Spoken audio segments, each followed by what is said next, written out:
이 산날이겠습니다. 참으로 좋은 날입니다. 주님이 함께 하십니다.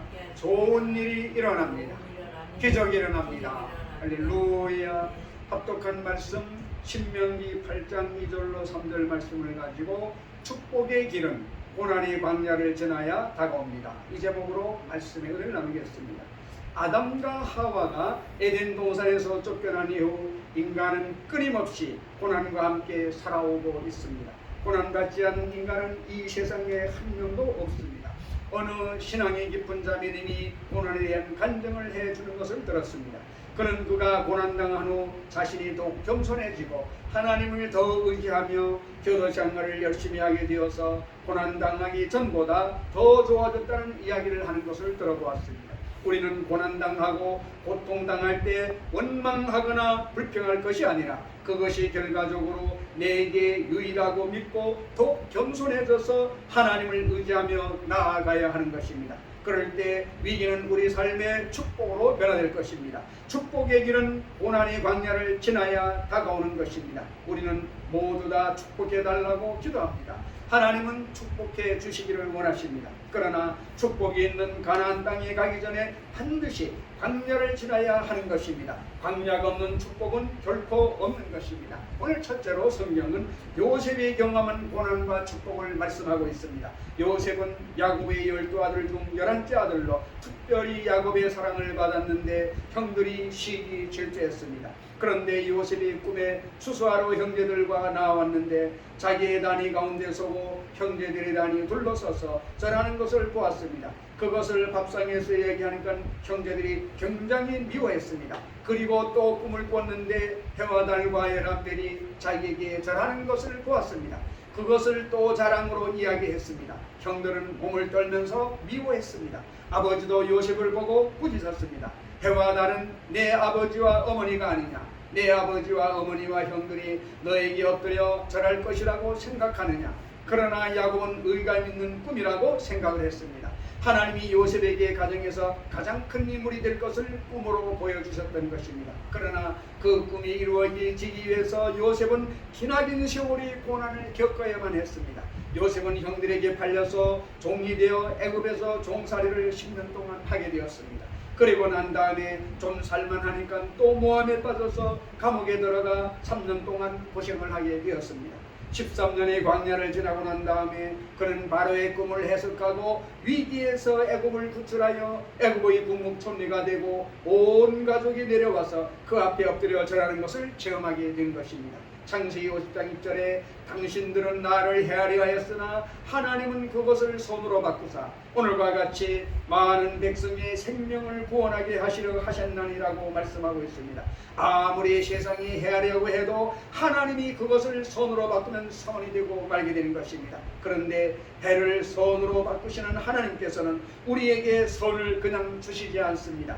반드시 광야라는 어려운 해를 통해서 선을 이루어 주시는 것입니다. 성경은 두 번째로 광야 저편의 적과 꿀이는 땅에 대해서 말씀하고 있습니다. 적과 꿀이는 땅은 광야 저편에 있습니다. 이 편에 있지 않습니다. 우리의 삶에서도 적과 꿀이 흐르는 아직 아름다운 땅은 지금 우리 편에 있지 않습니다. 광야 저편에 있는 것입니다. 광야를 지나가야 하는 것입니다. 광야는 지나가지 않고 적과 꿀이 흐르는 땅에만 들어가겠다는 어리석은 생각을 하지 말아야 합니다. 신명기 8장 2절 오늘 본문 말씀에 내 하나님 여호와께서 이 40년 동안에 내게 광야길을 걷게 하신 것을 기억하라. 이는 너를 낮추시며 너를 시험하사 내 마음이 어떠한지 그 명령을 지키는지 지키지 않는지 알려 하심이라. 너를 낮추시며 너를 줄이게 하시며 또 너도 알지 못하며 내 조상들도 알지 못하던 만나를 내게 먹이신 것은 사람이 떡으로만 사는 것이 아니요 야훼의 입에서 나오는 모든 말씀으로 사는 줄을 내가 알게 하려 하심이니라고 말씀하고 있습니다. 이스라엘 백성은 하나님 중심으로 살고 하나님을 믿는 믿음을 가지도록 40년 동안 광야에서 방황했습니다. 그래도 이스라엘 백성은 배우지를 못했습니다. 끝까지 자기들을 의지하고 원망불평 탄식하다가 낙지생이 되고 버림받고 만 것입니다. 신명기 8장 15절로 16절에도 너를 인도하여 그 광대하고 위험한 광야 곧 불뱀과 정갈이 있고 물이 없는 간조한 땅을 지나게 하셨으며 또 너를 위하여 단단한 반석에서 물을 내셨으며 내 조상들도 알지 못하던 만나를 광야에서 내게 먹이셨나니 이는 다 너를 낮추시며 너를 시험하사 마침내 내게 복을 주려 하셨음이니라고 말씀하고 있습니다.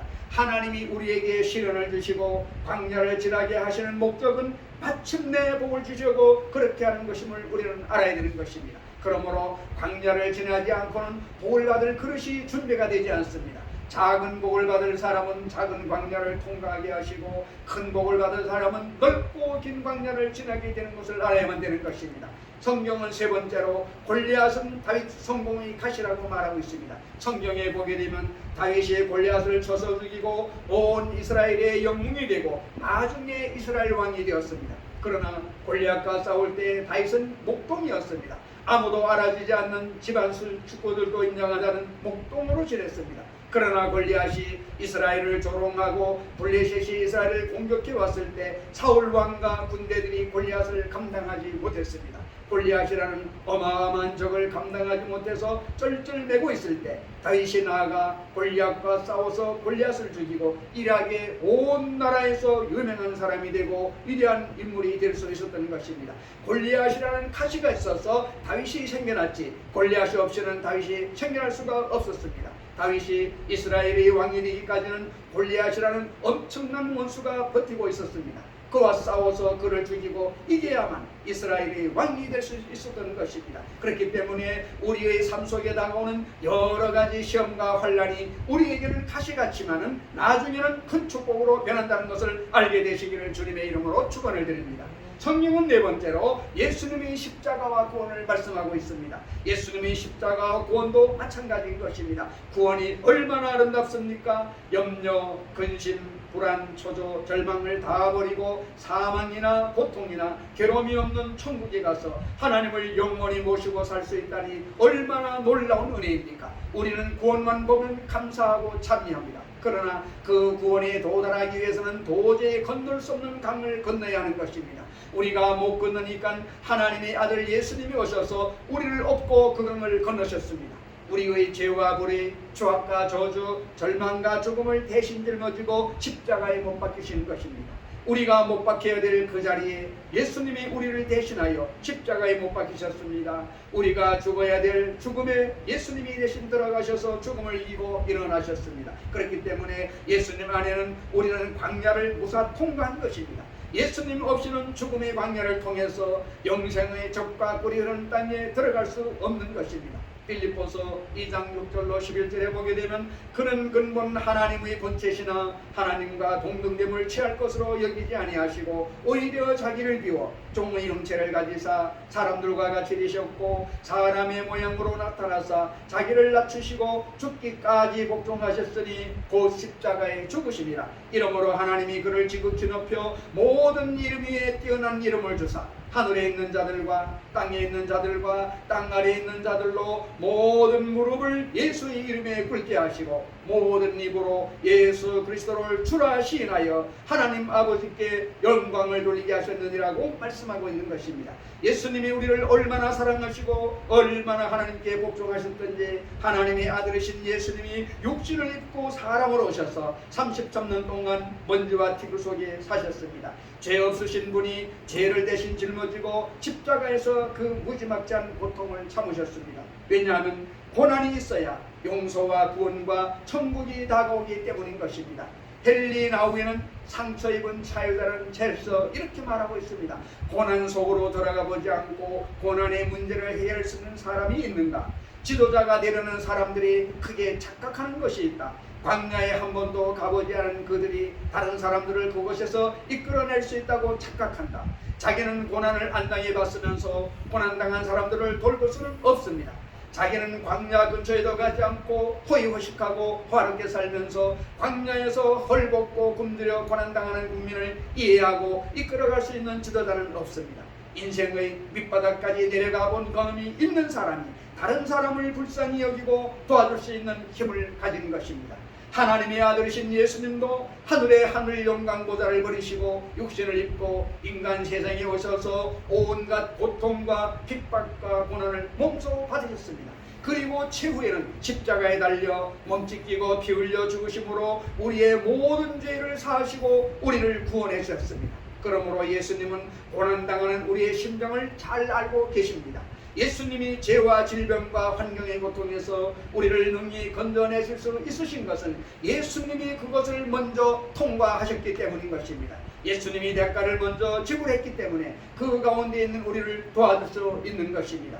다섯 번째로 성경은 말합니다. 고난의 열매를 말씀하고 있습니다. 우리는 고난을 늘 피하려고 하지만은 고난의 열매를 받기 원합니다. 그러나 고난받지 않고는 고난의 열매를 격발 취할 수가 없는 것입니다. 고난은 우리에게 달고 향기로운 열매를 맺게 해주는 것입니다. 고난받게 되면 우리는 겸손해집니다. 사람은 아담과 하와의 범죄 이후로 모두 다 하나님 앞에서 건방지고 교만합니다. 크고 작은 차이는 있지만 인간은 다 교만한 것입니다. 그러나 고난이 다가오면 자기 자신이 얼마나 형편없이 보잘것없는 인간이라는 것을 깨닫게 되고 직시하게 되고 겸손하게 됩니다. 많은 고난을 받을수록 많이 겸손해지는 것입니다. 고린도전서 15장 10절에 그러나 내가 나 된 것은 하나님의 은혜로 된 것이니 내게 주신 그의 은혜가 헛되지 아니하여 내가 모든 사도보다 더 많이 수고하였으나 내가 한 것이 아니요 오직 나와 함께 하신 하나님의 은혜로라고 말씀하고 있습니다. 바울 사도가 그렇게 큰 일을 하고도 교만하지 않고 하나님의 은혜라고 고백한 것은 그가 엄청난 고난을 통해서 깨어졌기 때문인 것입니다. 베드로전서 5장 6절에 그러므로 하나님의 능하신 손 아래에서 겸손하라 때가 되면 너희를 높이시라고 말씀하고 있습니다. 우리가 우리 자신을 알고 겸손하게 깨어지면 하나님께서 우리를 높여주십니다. 그것이 고난의 열매인 것입니다. 또한 고난을 통해 우리는 하나님께 순종하고 더욱 힘써 기도하게 됩니다. 고집을 부리고 자기 멋대로 살고 자기 원하는 대로 가려고 하는 사람이 고난 가운데 고통을 심히 당하면 회개하고 깨어지고 순종하게 되고 하나님께 부르짖어 기도하게 되는 것입니다. 히브리서 5장 8절로 9절에 그가 아들이면서도 받으신 고난으로 순종함을 배워서 온전하게 되셨은즉 자기에게 순종하는 모든 자에게 영원한 구원의 근원이 되시리라고 말씀하고 있습니다. 예수님조차 고난으로 말미암아 순종을 배우셨다는 것입니다. 왜 순종하지 않습니까? 고난받지 않았기 때문인 것입니다. 등 따숩고 배부르니까 고집을 부리고 순종하지 않는 것입니다. 그러나 헐벗고 굶주리고 가난하고 어려운 고통에 처하게 되면 하나님 앞에 깨어지고 순종하게 되고 도움을 구하게 되는 것입니다. 야고보서 5장 13절에 너희 중에 고난당하는 자가 있느냐 그는 기도할 것이요 즐거워한 자가 있느냐 그는 찬송할지니라고 말씀하고 있습니다. 보통 때는 기도를 안 하던 사람이라도 고난을 당하게 되면 기도하게 되는 것입니다. 도움이 필요하기 때문인 것입니다. 그리고 고난은 믿음을 자라게 합니다. 고난을 안 받으면 믿을 필요가 없습니다. 고난이 왔기 때문에 믿으려고 발구둥을 치고 믿습니다를 외치게 되는 것입니다. 고난은 기도의 선생입니다. 평소에 기도하라고 하면 시간이 없다, 몸이 피곤하다, 바쁘다면서 기도하지 않는 것입니다. 그러나 고난이 폭풍과 몰았을 때 우리는 새벽 기도도 나오고 철야 기도도 하게 되고 스스로 산에 올라가 기도하게 되고 작정 기도를 하며 하나님께 매달리게 되는 것입니다. 또한 고난은 다가올 축복을 감당케 하는 준비를 시킵니다. 고난 당해서 변해돼야 하나님이 안심하고 축복하실 수가 있는 것입니다. 탕자가 어려운 고난을 당하고 깨어진 다음에 집에 들어왔을 때 아버지는 살찐 송아지를 잡았습니다. 사람이 고난 당해서 시험과 환난을 통하여 깨어지고 겸손하게 되면 나중에 하나님이 축복을 주시더라도 감당할 수 있는 그릇이 되는 것입니다. 신명기 8장 17절로 18절에 그러나 내가 마음에 이르기를 내 능력과 내 손의 힘으로 내가 이 재물을 얻었다 말할 것이라 내 하나님 야훼를 기억하라. 그가 내게 재물 얻을 능력을 주셨습니다. 이같이 하심은 내 조상들에게 맹세하신 언약을 오늘과 같이 이루려 하심이라고 말씀하고 있는 것입니다. 하나님이 우리에게 재물 얻을 능력을 주셨는데 그 능력이 언제 개발되느냐? 고난당하고 난 다음에 그 능력이 개발되는 것입니다. 평안할 때는 재물 얻을 능력을 개발시켜 주지 않습니다. 고난을 통과하고 난 다음에 하나님이 그 능력을 개발시켜 주시는 것입니다. 우리가 시험과 환난을 당하는 것은 마귀의 공격을 받을 때 죽지 않게 만들기 위해서 그렇게 하는 것입니다. 믿고 순종하고 믿음을 강하게 만들려고 그렇게 하는 것이니 깨어 기도하라. 우리 신앙도 마찬가지인 것입니다. 고난이 다가와야 깨어 기도하게 되고, 그런 고난의 과정을 통해 우리는 강하고 담대한 신앙인이 될 수가 있는 것입니다.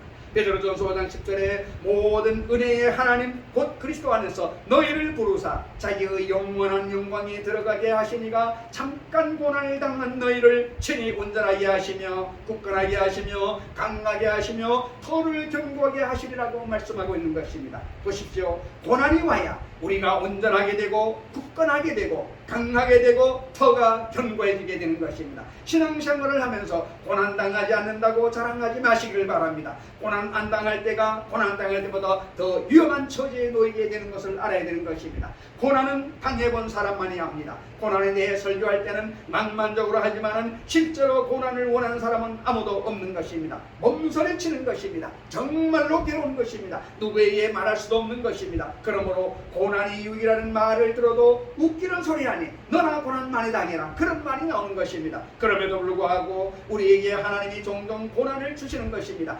깨어나라, 잠들지 말라, 세상에서 잠들면 죽는다, 깨어서 기도하라고 말씀하시면서 고난을 통해 경종을 울리시는 것입니다. 질침한 고난이 있는 것은 우리를 깨어나게 만들고 기도하게 만들기 위해서 그런 것임을 알아야 되는 것입니다. 그러므로 기왕 고난을 당한다면 당당하게 맞서야 하는 것입니다. 고난 당할 때 고난에 대한 바른 이해와 용기를 갖고 하나님을 의지하며 담대히 고난을 통과하게 되시기를 주 예수 그리스도의 이름으로 축원을 드립니다.